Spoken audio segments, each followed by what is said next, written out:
Ha. Bu hayotda erkak kishiga oson emas ekan. Boshqa har xil sinovlar keladi.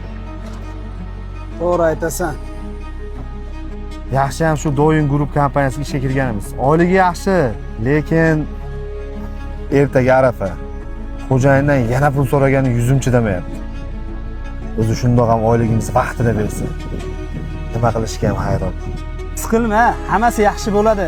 Menda ozroq pul bor. Hali beraman, eslat. Usta, o'ylanmang, menda ham ozroq pul bor. Kechagi gaplashgan bayram pulimiz to'g'risida Begzodni chaqirib kelasan. Yaxshi, xo'p. Bekzod! Ofisga kirib qo'ygin, rahbar so'rayapti seni. Begzod, ke, o'tir.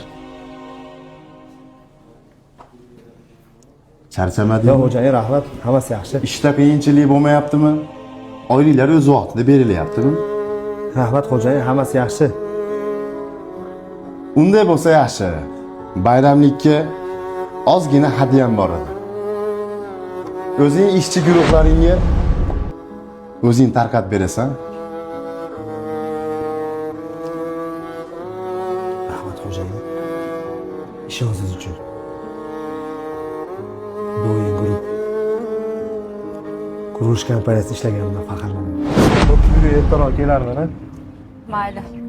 Ha, dadasi ertaga arafa. Shunga bozorga qilib kelasizmi? Bo'pti, onasi, bir narsa qilamiz. O'g'lim, oyoq kiyimimiz sal mazasi qochib qolibdi. Bironta oyoq kiyim olib bergin. Xo'p, dada. Xo'p. Mayli Begzod, yaxshi ishlanglar. Faqat ish sifatli bo'lsin. Sifat bizda foydadan ustun turadi.